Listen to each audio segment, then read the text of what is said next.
Of course, we're here again, another beautiful Saturday morning to keep you up to speed with some of the political happenings in the country. In today's program, we'll begin our discussion with the gifting of 1.4 billion naira to the government of Niger Republic by President Muhammadu Buhari. It was a veteran investigative journalist, Hudayin, who broke that news, and then there were a couple and series of denial by government. But eventually, the Minister of Finance came forward to say, well, Mr. President has the power, has the authority to do such a thing in terms of having good diplomatic relationship with his neighbors. But the questions have been on.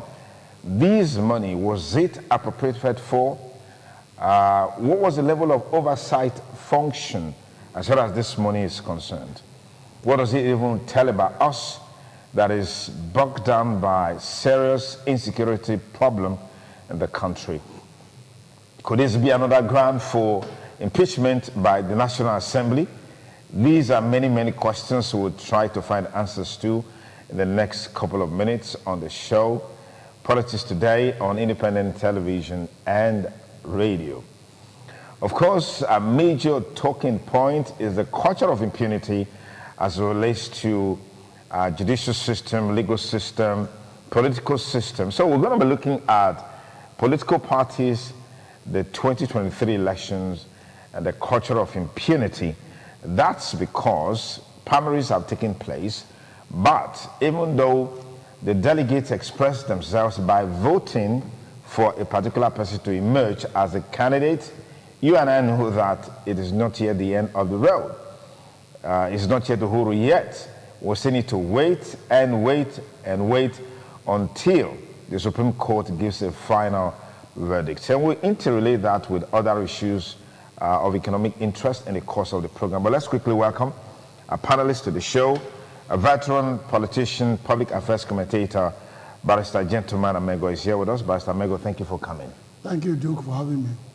We also have with us on the show today the Executive Director, Canvassers for Democracy and Rule of Law.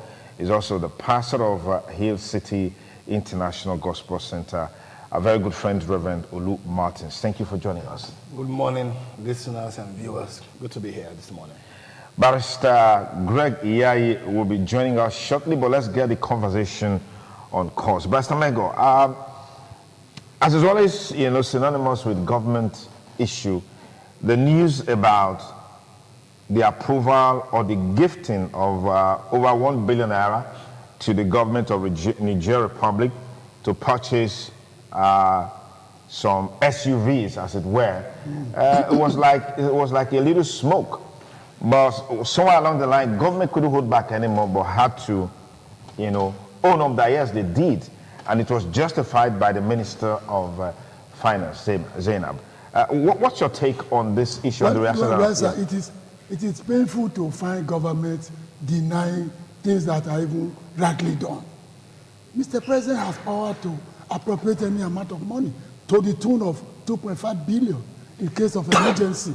He has the power to do that, and he did it. I don't know why the ministers were denying that he did not do it. Now, it's a shame on them coming back to say, yes, he did it. They could have won up immediately. You see, sir, if you have your siblings, you must play the role of a senior brother anywhere you are, if you have the means. Okay. In the region of West Africa, we are known as a senior brother among all the countries. Our economy is higher than all the countries in West Africa, however bad we are. So we have the right to assist the younger ones, particularly when it concerns security. We do know that a lot of these people hibernate in Niger. From there they migrate to Nigeria to come and be disturbing us. And those people, when we confronted them, have accepted that we are unable to deal with this insecurity because we don't have XVZ. Okay. And the president said, okay, we will assist you with SVV to move. If you cannot move, you cannot stop insecurity. Okay. So that's why we did that. The president should have said it himself. Said, I did it. You have power to spend up to 2.5 billion or thereabout without having the cost to go to the assembly. Yes. No, nobody should be quarreling about that. because the man said, I want to fight insecurity. I don't want to leave government as a failed president. You must sympathize with him. Okay. So that's what he did, and I think... So it's in order? It's in order. All right. Olumatans, do you share this idea, or you have contrary views?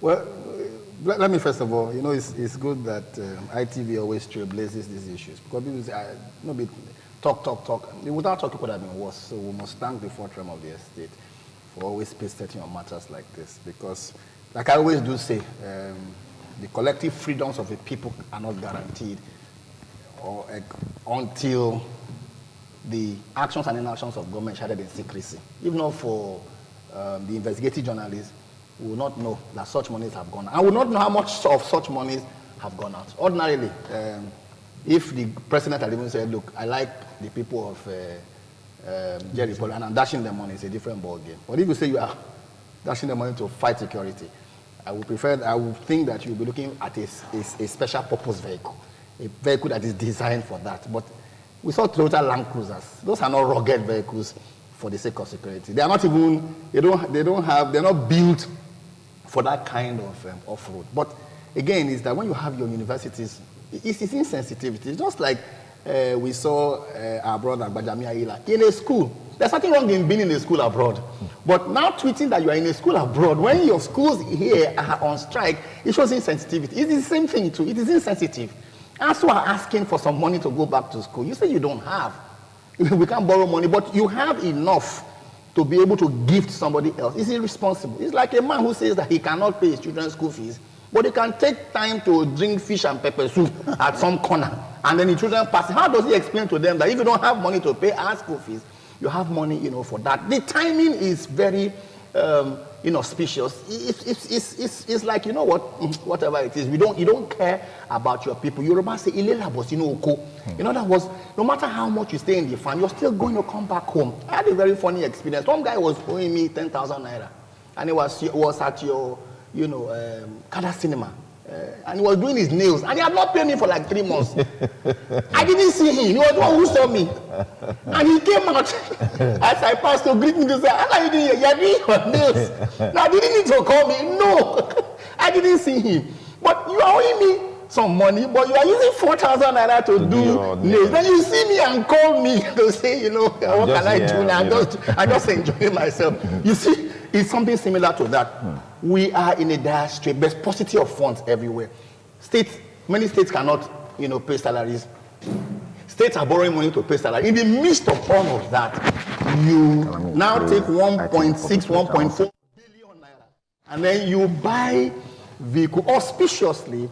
For me, these vehicles are not vehicles for security. Vehicles for me are vehicles for the big boys of the Niger Republic. But the truth of the matter is that why Niger Republic? Nigeria is our boundaries. We have Benin Republic.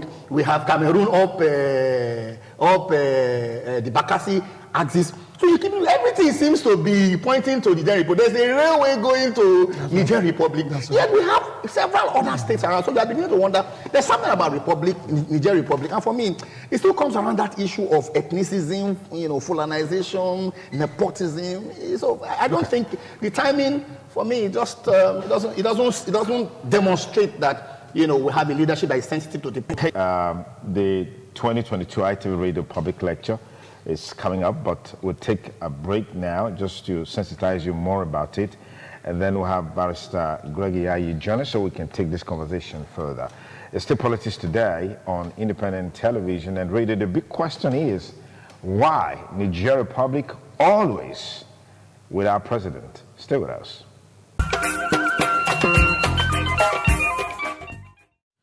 Many thanks again for staying with us on the program Politics Today on independent television and radio. Let me thank Barrister Greg Iyayi for joining us on the program. Thank you very much. Okay, let's get your perspectives on this donation that is within the ambit of the law. If it's within the ambit of the law, why the hue and cry about President Buhari's approval to gift Niger Republic over 1 billion naira to support their insecurity or security initiative in that country? We have an example proverb that says if a pot contains yam and it cannot contain water, then there is a trick somewhere. a pot, a cooking pot, it will contain yam, but it will not contain water. There's a trick somewhere, obviously. So if you look at it, I don't know what anybody means by the ambit of the law, because it did not pass through the National Assembly. Can the president so motu just allocate the resources of Nigeria and then give it to another country? There's no problem about giving aid to another country, but was due process followed? Was it in the budget? Was it presented to the National Assembly? Was it duly passed? So these are the issues that we are looking at. And then if you also look at, if I'm a father and the children in my home have not eaten and they are crying loud and clear, and then I go and I start feeding other people, how does it look? ASU is on strike. It's money issue. We are experiencing a power outages, and then you are taking money and then you are giving to another country. So these are the issues we should look at. Have you solved the problem in your home? What of insecurity? Even you, the president, you are being threatened. You are being threatened. So have you resolved those issues before you now say, oh, you want to give handouts to other countries? Okay. So this is why Nigerians are crying. All right, Mr. Mengo, it does look like the reason why there's seeming reactions and counter-reactions trailing this action is because there seems to be a gravitation always towards the Niger Republic. Do you have concerns about this? Well, Duke, it's a long history, relationship between Nigeria and Niger, probably because of the Fulaninism that is creating the relationship. You must know, I've said in this program before, when democracy began in Athens, there are three groups of people. First, the idiots, who do not idiots as if man in the street, who do not care what the country goes through. They are just there as human beings. The second group are the tribesmen. The tribesmen, they believe in religion and their tribe. And then the third group are the citizens, to which I belong, and he belongs. We are the citizens, we have the right to say, this is true, this is wrong. But many of the people who are governing us today are tribesmen. It is either religion or tribe. That's what's affecting us. Many of our leaders tend to think, a lot of Northerners have houses in Niger. If you don't know, the running mate to Abiola stays and resides in Niger. That's where his house is. That's where he stays every day. He crosses the border to come to Nigeria. Many of them are like that. So those are the tribesmen who always want to associate with their tribes or associate because of their religion. The only thing that can solve that relationship is when you have somebody who doesn't know Fulani, doesn't know Hausa, doesn't know Bini, Yoruba or Igbo. Let me do that which is right. That's the person we are looking for today. Who will do that which is right? As soon as we get that, things will begin to move in the proper direction. So that's why we have a railway station going to, because the tribesmen believe in linking them because they are from the same place. So I don't think that can stop immediately, except, of course, somebody who's not a tribesman comes into governance. Okay. Lumati, you want to add something to that? Safe to say that... Why Niger Republic always? Yes, safe to say that if you're moving into another country, for instance, you want to be able to ask yourself, what's the advantage? Is it for bilateral trade? There must be an advantage to it. You know, otherwise you're just going to be telling the other tribes, in a manner of speaking, that you really do not care how they feel. So what that simply means is that by the time somebody else comes who thinks that he shares ties of consanguinity with another tribe, he's going to take common patrimony and he's going to move it to that other tribe and say, why his own people, languish where they are. You see other nations. Switzerland will move a train to Netherlands, for instance, because of this economic value there.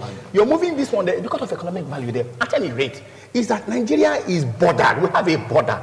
This is the Federal Republic of Nigeria. It's not the Federal Republic of Nigeria and Niger Republic. It is the Federal Republic of Nigeria, and they are defined borders. So if you can now move freely from one border to the other without border checks and border patrol.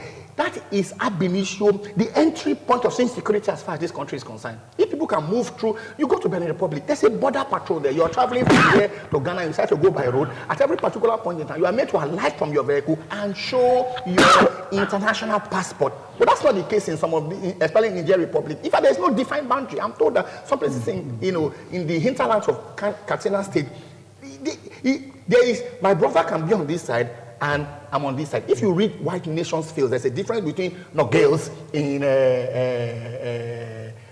Mexico and Illinois. There's a boundary in between them. You see guys who are in Mexico, their life is not as robust as those who are in Illinois in America. But yet it is the same boundary, but it has been defined. So we must have defined boundary so that the entry point, when you enter into Nigeria, we know what you have entered in, what you have come to do in the country, and then we know how long you're going to stay. Otherwise, you have already created a very arable ground and opportunity for insecurity. So because if you now you remember that the Yorubas have some relationship with the Beniners through Badagry. So you move through Badagry, you find a lot of people who can speak Yoruba. Imana Adebayo, for instance, Yoruba boy, but it's based in Togo. Because of that, movement towards that side. Supposing somebody who is not Yoruba emerges and decides that he also wants to patronize people who are on that side. When we started our republic, our country, thank God I'm in between two lawyers. He said, we, the people of Nigeria. We, it's not the people of Nigeria and Niger Republic. This president needs to convince us that when he says that I am for everybody and for nobody, hopefully when he said I am for everybody, he didn't mean Niger Republic as well. When he said I'm for everybody, he meant I'm for everybody who is a bona fide citizen of Nigeria. We are Nigerians. If you are Niger Republic, you are Niger Republic. You are a sovereign state. You have your president. You have your boundary. We are Nigerians. So that consanguinity, polarization, really shouldn't affect us. Benis are everywhere now. Benis are in Italy now. Are you now saying that if a Benin man becomes president now, he will buy 10 cars and go and give to the guy in Italy because Benis are in Italy? All right, Master. Yeah, quickly. Let's get your take on this. We are crying about this now. You see, when Buhari was campaigning for the second term, some governors and prefects from Niger Republic, they were at his rally in Kano. Exactly. And some pressmen raised eyebrow. At that time, their cry was not hard. It was drums. That look, why should they be present? And why should they even be given microphone to speak during the rally? So there were pointers at that time that some governors came from Niger Republic and some prefects. These were political leaders, and they came and they spoke at the rally. In an election, they are not supposed to participate. Because they are not citizens of Nigeria. President were asking, are they Nigerians? Why should they be given that space? So Nigerian political leaders were there. They were not given even a microphone to say something for a few seconds. But these people, they were given ample time. Yes. So they were definitely campaigning for one of their kinsmen. Okay. And then what their Because kinsmen because wanted. is a trustman. That's my argument.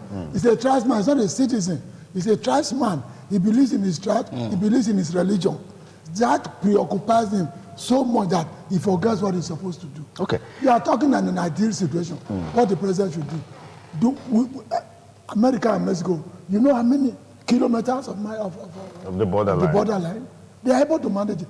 Wow, ours is very porous here. We don't even, it's only one small one we have in Badagry that you are talking about. Okay. All true. In Cameroon, we don't have border restrictions. All right, let's take this conversation to another level. On Monday, a report came forth from a chieftain of the ruling party talking about the APC, the man by the name Kawu Baraje, where he alleged or he claimed that all in the bid to win the 2015 elections, these guys who are terrorizing the country at the moment, the bandits were brought in from several other countries, namely countries like Sierra Leone, Mali, Senegal, Niger, Chad. They were brought in to the country for the purposes of the 2015 election. And I've heard people ask this question: doesn't that imply, in a sense, that the government of the Federal Republic of Nigeria could tacitly be behind the intractable insecurity situation that we have in the country?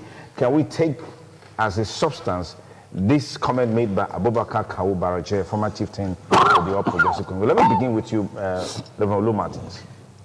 You know, there are certain things you have in this that happen in this country. Can you just tell the quality of leadership that we have in this country? And I've said it before.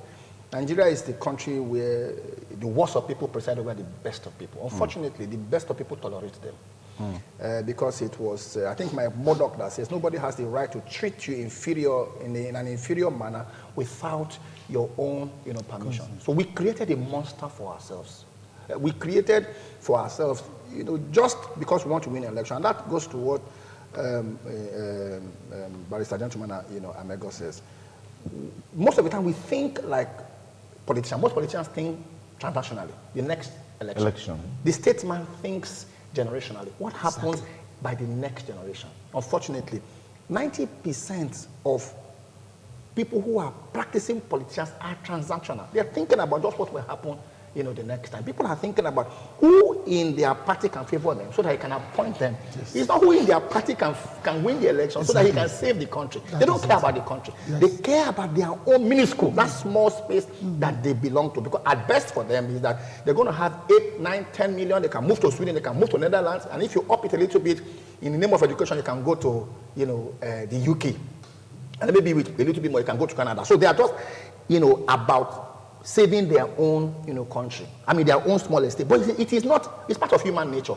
When the center can no longer hold, people find shield in the hinterlands. That's why you head to your tent to Israel. People just say, the center cannot save us anymore.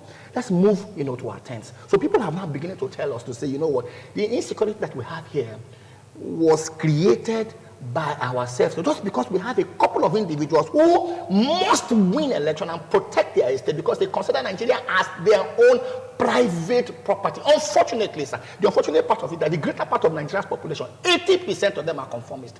They're going to sing they're going to sing the praises of these guys who will benefit them in the short term and not in the long term. As long as we continue to play politics like this, we are soon going to have, the beauty of it is that the issues that Kawu Baraje talked about initially was issues around the talakawas. It's moving beyond the talakawas and the bobtails and ragtags of society to the bourgeois of society. Those in Abuja are no longer safe. And the guy is telling us that this insecurity that we are experiencing was created by us, ideally. I mean, this is without advocating for jungle justice. That kind of individual and the host of them who participated in that kind of public rape of Nigeria's democracy and deliberately putting us in danger just because of their own microcosm ambition. Should not be walking on the streets of Nigeria. But they do. But they will. They do. They will be given chief party title. They will be given front seat in churches because, alas, we are all part of the problem. It is only one of us that they take to become the leader.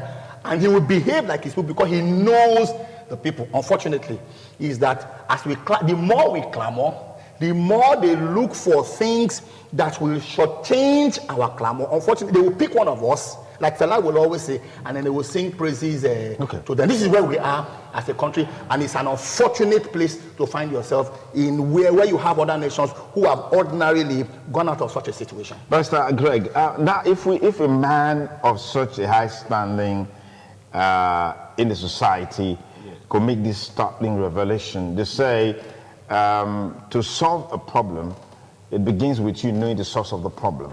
Why is it so difficult now for us to checkmate this menace, this monster of insecurity? You see, when you read the monster, you never know what the monster is going to become.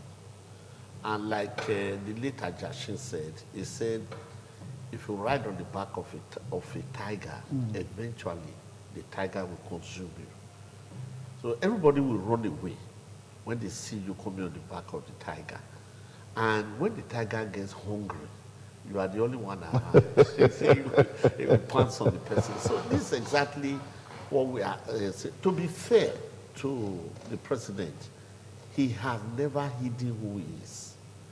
and his disposition. But I must say that, unfortunately, some of us from the South were the one that punished him, were the one that dressed him up, were the one that marketed him. That's why when some of them are trying to demarket him now, I said, no, you cannot. You sold to us a product. You knew who this product was. You cannot pretend at your level that you didn't know who this man. And the man never pretended. To be honest, I must give him that credit. He said, if you don't like my face, you don't like what I'm doing, then don't vote for me. But some people made some people to vote for him. And what we are seeing now, he said after the first election, when he contested with Obasanjo, that a president may be elected but can be assassinated. Nobody held him. Then he made statement before the other election that if he doesn't win the election, that some of these monkeys and baboons will be soaked in their own blood. Nobody took him At all. up on that. These are very, very daring statements and a challenge to our national security. So we are not surprised about what is happening. And we're actually getting what we marketed him and we got him. And I'm not, you can only be surprised about what someone is doing if you expected something different. But if the person has told you, this is who I am, this is what I am, and you still put him there, then whatever he's doing, you shouldn't be surprised about it. But we are just praying that the tide will be changed by the next election. All right, so is this a major challenge for the ruling party in the 2023 election, Mr. Mego? It's a difficult thing for me to say, but however, we will always come out of it. As a chieftain of the party. We have the numerical strength. We have the people. You know how many states we have in the federation? Yes. We can always maneuver and come and win. Because we have the power to campaign, very strong power to campaign, the Nigerian power. If you want, you must ask further. We will win. I believe that we will win. Okay, let's but if we don't win, if we don't win, we will support those who are going to win. All right. But that's kind of you. I can assure you. Very magnanimous. How challenging is it for the ruling party against the kind of governance that has been in place in Nigeria the last 7 years, going into 8 years under the present administration in relation to the 2023 election? To say that it is Herculean is because there's no other word to use. Maybe if we took a break, I probably may have called Patrick Obayamon to supply me the right kind of word to use. Again, like our big brother here, in an ideal setting, the ruling party should not be campaigning.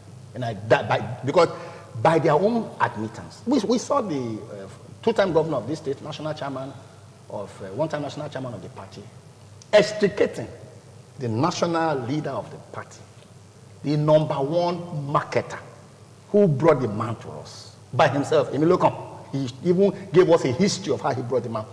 Now trying to say the man should not be held responsible for the failures, whereas, like my other brother said here, is the fact that the man didn't hide who he is. Do not forget that Tinubu made an expose about the man. Look, is who this man is. And he didn't use kind words at all. It was like a prophecy. It's like the man who saw tomorrow, who forgot about tomorrow. They say that a tree branch that you can see coming to your eye should not be able to pierce your eyes anymore.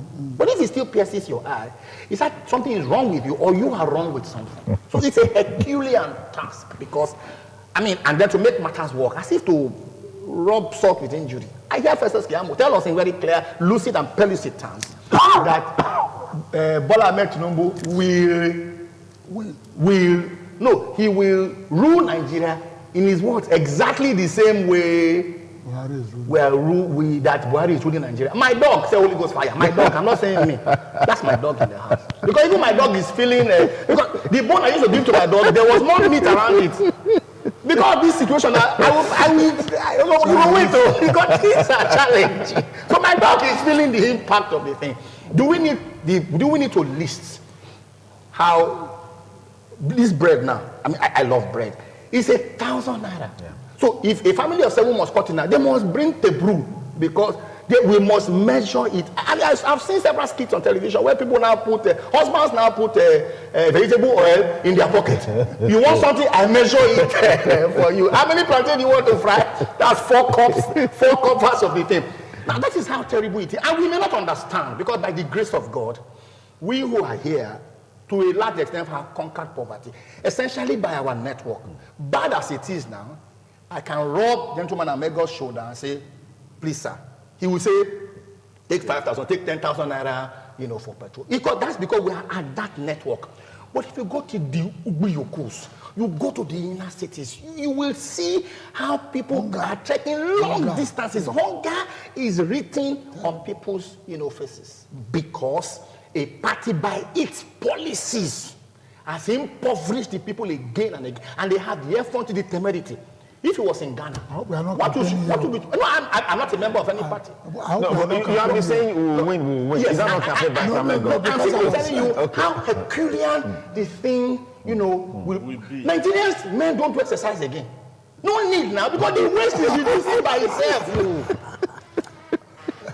Okay. This whole one that you want to exercise it out again. That's how tough the issues are. The naira is climbing in front of us as a V12 engine.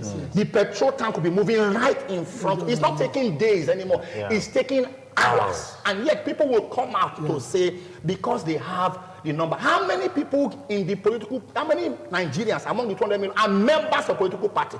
All of the political parties, they are less than 10%. Okay. It means that the majority of us are not aligned to any political party. All right, is this a plus for the 2023 election in terms of changing the narratives?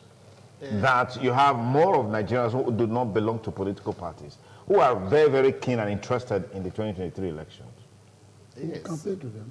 You don't need to belong to you don't need to belong to a political party for you to participate in the political process. I'm not a member of any political party. I am. But I will participate, and I've always participated in the political process. And I am making sure that I'm mobilizing people that want they should vote for the candidates of their choice or their preference. But what we are saying, this election is going to be very easy for the winner because the issues are clear. What has befallen us is not hidden to anybody.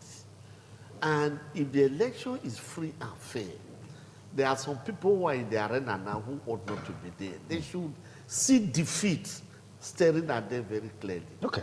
Are you going to tell me I should continue to remain hungry? I'm not only hungry, I should continue to be afraid for my own life and the life of my family members every time. And then you want to continue like that. So the issues are clear. Okay. We'll get there. All right. It's still Politics Today on independent television and radio. Let's quickly talk about the justice system as we have it. But just before that, we'll take another short break. We'll be back. When we return, we'll be looking at political parties and the 2023 election and the justice system, the judiciary system, the culture of impunity in Nigeria. Primaries conducted, but as we speak, some persons don't know their fate, even though their parties, the delegates have pronounced them as a candidate to vie for certain positions. We'll take that up when we return after this break. Please stay with us. Barrister Mengo, are you concerned about this seeming culture of impunity? Primaries have taken place.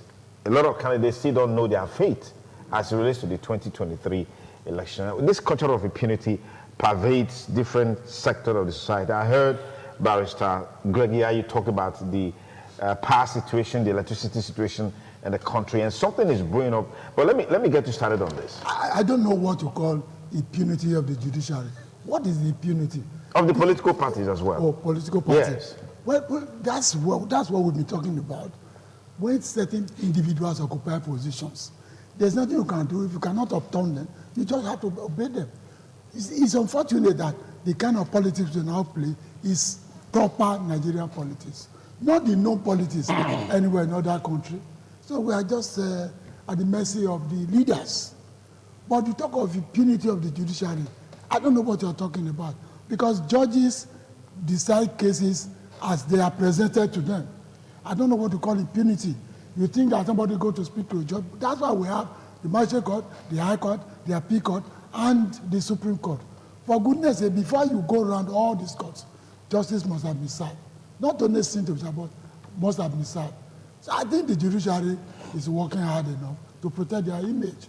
But that of the political party, because there is a law, no judge can interfere in political parties as to who becomes this or becomes that. It's a tried law. ZIE knows that. You cannot decide for the party who becomes A or becomes, but you cannot dismiss somebody from a political party without reason. If you do, the judge will overturn. So I don't see any impunity on the part of judiciary, but on the part of politicians, yes. That's why we all fight to become leaders. Okay, so when we talk, people must listen to us. When we talk, people must listen to us. Must listen to us as leaders. All right. Reverend Olu Martins, yeah, let's look at this culture of impunity that is so pervasive in every sector of the society, politics, the economy, even ordinary contract. Yes, even ordinary contract. You know, two people go into a business and then you see it rearing its ugly head. I mean, there's a story around the electricity distribution companies in Nigeria right now. I mean, there was out of the blue, there was just a big story that this has happened, for example, to BEDC, I think a few other distribution companies. This, I don't know what you make of this. You know, I agree when he says that I don't see impunity with the judiciary. Yes, there may be, conflicting judgments. The reason I say so is that we must not deliberately demarcate our institutions. I hear people on social media say, Akara judgment, and I'm really upset about it. Exactly. I'm upset about it. It's Akara judgment because it didn't favor you. But it's not Akara judgment, maybe it's you judgment because it favors you. That's our thinking. Unfortunately, and it pervades everywhere. If something favors one person, for instance, it's okay. But it's called democracy and the rule of law. That's what my organization is about. If the very popular kidnapper, what's his name, Evans, for instance, cannot go through processes, I am concerned as Executive Director of Canvassers for Democracy, even though he's a kidnapper. And that's why sometimes people have problem with lawyers. They say, how can you go and represent a criminal? The man should have a representation. It's not a banana republic. Where anything goes. Anywhere anything goes. And unfortunately, you find itself, everywhere. I don't know the real stories, but for instance, is that now there is what is called an SPV, and a special purpose vehicle that was used to acquire BEDC. Yes. And several other organizations passed. The one in Abuja also had a similar problem. Now, there are about 6 consortiums who put money together to say, listen, we are interested. So they put money together and formed an SPV. Then they bought BEDC. Now, part of the guys, one of the arms of the guys, I think it's called VG also because it's in the public domain now, borrowed money from 1 or 2 other banks, I think Kickstone, Fidelity and all of that, but they can't service the debt. But they had collateralized the debt. So you will think that the bank ordinarily will say, either will take over the amount you use to collateralize the debt, or will take over your interest in the organization. Not to take over the entire organization. But for some clandestine reason, an announcement was made by AMCON, go and take over the organization. And the funny thing is that there's no documentation to it. And if there's no documentation to it, somebody is playing smart to say, as long as there's no documentation, there will be no reason for you to take me to court. There's no basis for doing the things that you are doing. Those are the kind of impunity that we are talking about. And that's why I like the court. The court, for instance, has said, look, let everybody maintain status quo ante bellum. DSS, police, respect the fact that there was a management here. Let them continue what they are doing. The matter is subsisting in court. While the court continues its adjudication, let the thing be as it was before. That's one of the things I like about the judiciary. And it's the same thing, too, when you talk about the political class. The matter is at the Supreme Court, for instance. Now, my only challenge is that, nobody comes out of a litigation and still becomes friends. Eventually, even if because people are jubilating now, especially for especially at this stage, there's a judgment. At the two judgments, it's like when they said everything now dog. We started from Edo State, entirely from this particular issue. Two conflicting judgments at High Court, two, so to say, conflicting judgments for and against, both sides at the appeal court. So everybody is waiting for Supreme Court. Fortunately, there are those two Supreme Court. By the time they go, I hope that PDP in Edo State won't end up like it did in Zamfara. Okay. Because my brother says a statement. You get where cloth could tear it. They don't know if he swam again. Absolutely. To throw it away. Because people are pulling from both sides. I don't mind how badly the cloth tears. All right, Mr. Greg, culture of impunity. I mean, the candidates have emerged quite all right, but every day they sleep with their hearts panting because they don't know what's going to happen. They can't even campaign now. The Supreme Court, they can't campaign. Yeah. They cannot. Yeah. You see, this is what we are saying, and I'm happy that the chieftain of a political party is here. You see, when we are talking of deepening democracy, it should start with democracy and democratic party practices within the party. Because if the parties get their acts right, a lot of these litigations will not arise. If primaries are free and fair, it will be easier, although some people will grumble, it will be easier for people to accept defeat. But where the process is not free, it's not fair, aggrieved aspirants who always want to go to, they always want to go to court. And sometimes there can be no end to some of these court cases. Some of them might not even be finished before the election. Yeah. And this is where the reference to Zamfara and the River State, the party should be aware of it. Because INEC will not wait for you to finish your cases before the election. And if you have no valid candidate before them, that means that the other party will overrun you, as they say in football. So I feel that the parties, they should pull the strings, call their candidates together. Let's see whether some will step down for the other. Okay, we're just going to open our studio line and let you call and be part of the conversations today on Politics Today on independent television and radio.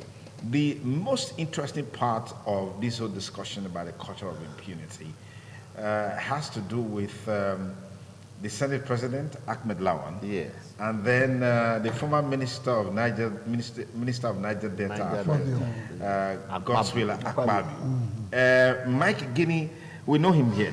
I mean, he was here in Benin as a rec, has been at loggerheads with Akpabio, where, I mean, you can't participate in two primaries at the same time. No, can't eat your cake and have you can't eat your cake and have it. No, you can have it, though, but it will be in the toilet.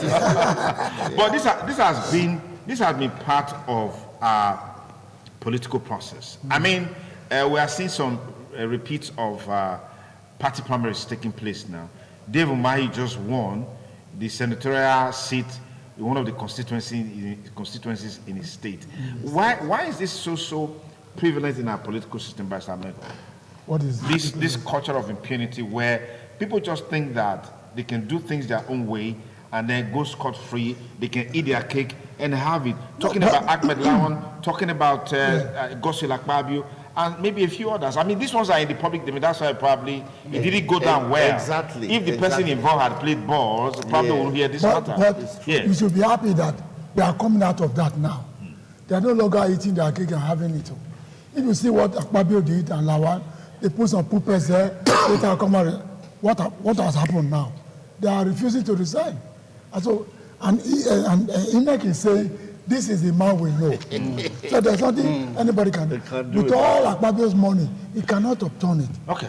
So they are coming out, people are coming up to beginning to say, look at the doing on Obi's side. Yeah. Honorably resigned, and then the other university will not get it. Yeah. But the Atompo will not go. They won't step aside. They'll go to court to challenge it. Precisely. Anyways, 070-8365-1320.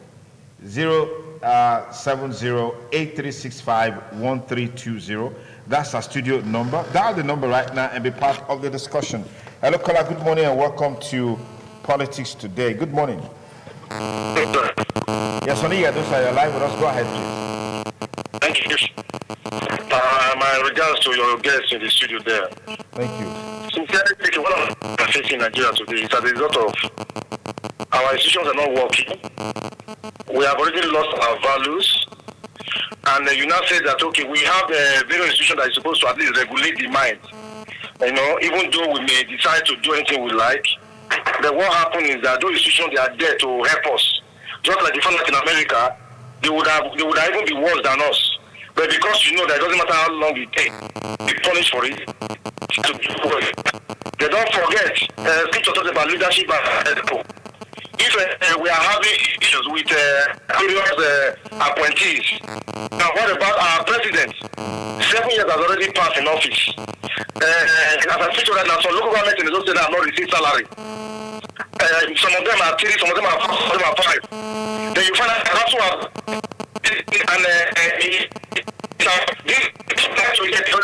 the general he was not safe.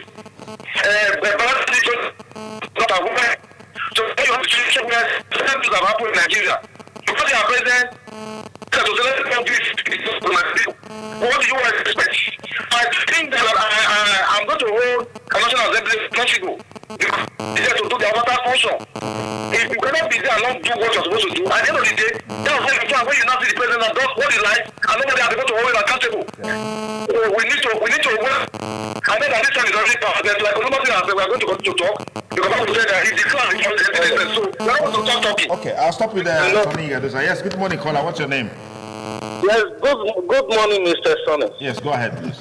My name is Friday. Friday, go ahead. You see, in our institution in Nigeria, we are not playing to rules. And so we are not playing to rules. We are complaining the institution is not working. Who is making the institution to work? It's we, Nigerians, that work the institution. The institution will not work itself. Absolutely. You understand? Yeah. As an example, you give some certain number that which I'm calling. I've called the number, but you are receiving call with other number, which I know that is not the number you give us. You know, you understand? That's an example. That is. It's a very wrong example. Let me just correct you. It's a very, very wrong example that you just given. The number which another person called, we have used that number on this program several times, but you don't have that number. But that is not the number you give us. Yes, we have used that number several times on this program. So if somebody calls me through that number, I'm obliged to take the person. If you have access to that number and you call into the program with that number. Okay, thank you so much. I'm not accusing you. I'm not corrected. Thank you so much. I'm not angry with you. I just want to use that as an example. You can't be angry with me. You can't be angry with me for doing anything. Anyway, talk to us, your name and where you're calling from. Go ahead with your contribution. Good morning, caller. Thank you very much. Okay. No one is perfect. Absolutely. Let us success. The best is from you.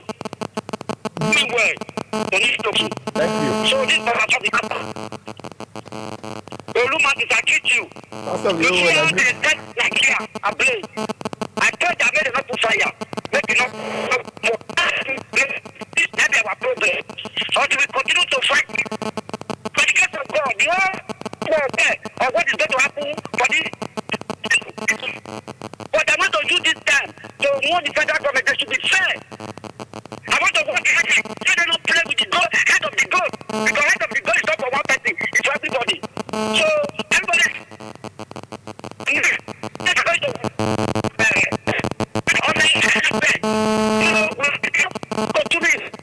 Okay, we're a bit having challenge here, getting the very clear contribution from you, Pastor of the whole world, but we thank you. The state politics today on the Independent Television and Radio. Hello, everybody, what's your name? Please turn down the audio level on your TV or radio. Hello, good morning. Yes, good morning. My name is Reverend Ugbebo. Reverend Ugbebo, please go ahead, please. Yeah. The situation we have find ourselves. A man was contributing to ITV yesterday. Just go ahead. We are listening to you. Go ahead, please. No, we lost him. Yeah.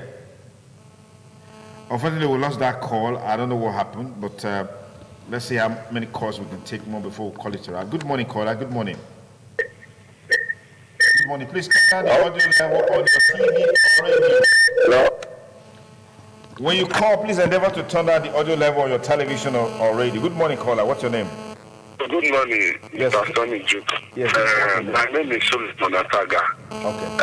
All the brothers in there, God bless you. Thank you. The truth is that someone two statements there. Some people are sitting down and they are seeing defeat already. It cannot be hide. Then see what is this our country? We don't infrastructure is good evidence to show, not for somebody to say with mouth. What I understand by infrastructure is that infrastructure is the city, good road, constant electricity, everything banner, security tight. That is infrastructure. Okay. But in this our country, we found out that infrastructure, people believe this party does it have infrastructure. It does it have. We believe big men is not destruction. No. So it's good things to shoot for.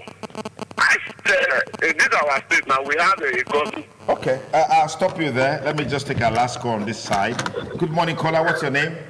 Hello, good morning. My name is Felix. I'm calling from Benin. Yes, go ahead. I just want to say, what is the benefit we are getting from the Niger Republic? You understand? There's a railway linking Nigeria with Niger Republic. There's roads, tight roads link Nigeria, Niger Republic. Now we are sending vehicle, giving them money to buy vehicle for security. Is it Niger that will secure our country for us? We have soldiers, we have military that will secure our country. America will not wait for the neighboring country to secure their country. Yeah. We have to do the right thing. Okay, thank you. Our next caller today. Good morning, caller. What's your name?